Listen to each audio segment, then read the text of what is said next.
Salut, c'est Vol Ouest à l'appareil. Si vous écoutez ce message, vous êtes la résistance. Petit tour de serre, rapidos, pour voir un peu les poules veulent rentrer dans la serre, pour voir un petit peu où on en est. Le gingembre, fantastique. Ça pousse d'une force incroyable. Donc je trouve que ça reste intéressant.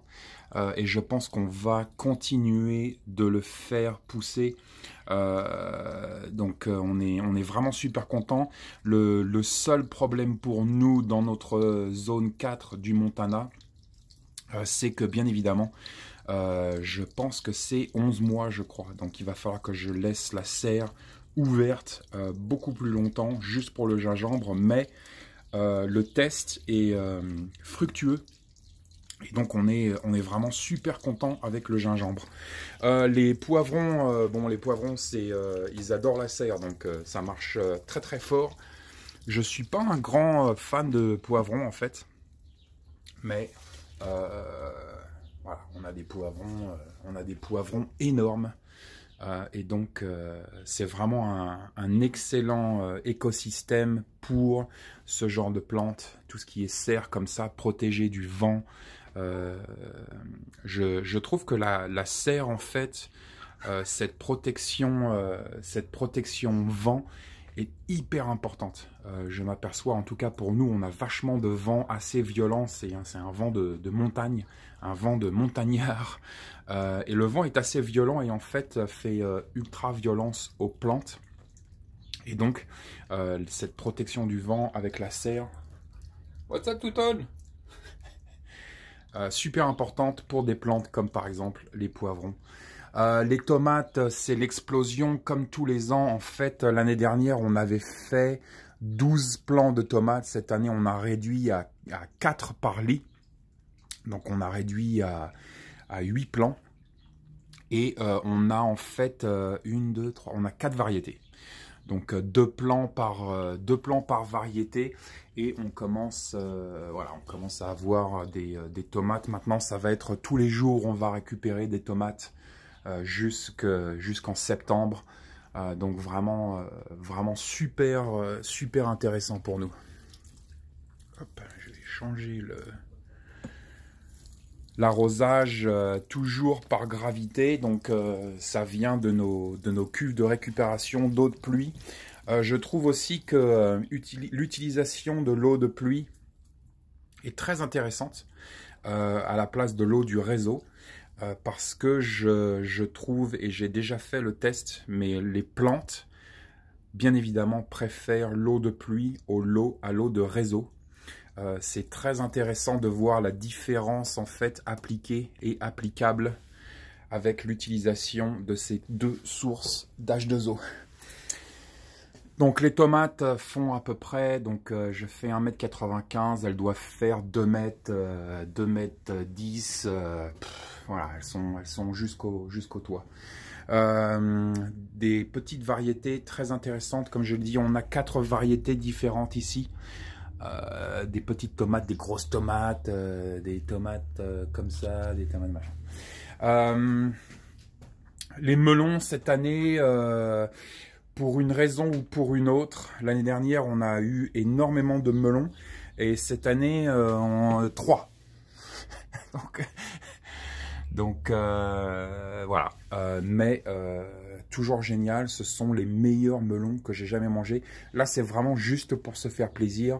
C'est pas nécessairement une production que j'appliquerais si c'était si on passait en mode Mad Max.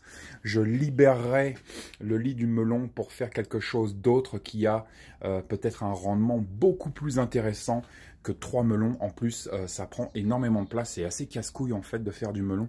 Mais donc si je passais, là je suis en mode bisounours, grosse vilaine, bobo du Montana. Et donc je vais faire mes 3 melons dans un lit tout entier. Mais encore une fois, si on passe en mode Mad Max, je libérerai ce lit pour autre chose. Le test des pois chiches est très intéressant. Et donc on a des pois chiches, donc par pod en fait on va avoir 1 ou 2 pois chiches, ça va dépendre. Mais donc, voilà, super, super intéressant. On va voir comment la récolte se passe et si c'est quelque chose qu'on veut continuer. Elle m'attend toujours, elle s'allonge à la porte et elle m'attend. C'est un chien, Touton. On va voir... voilà, on va voir toute cette question de rendement avec les pois chiches. Est-ce que ça vaut le coup? Est-ce que ça vaut pas le coup? Mais pour le moment, ce qui est très intéressant, c'est que ça a très très bien poussé dans la serre. On peut définitivement planter beaucoup plus. Là, on a fait, je crois, on a fait 2 rangées. Je crois qu'on pourrait faire 4 rangées très facilement dans ce bac. Mais donc, rajouter un petit peu ici de la densité. Mais pour le moment...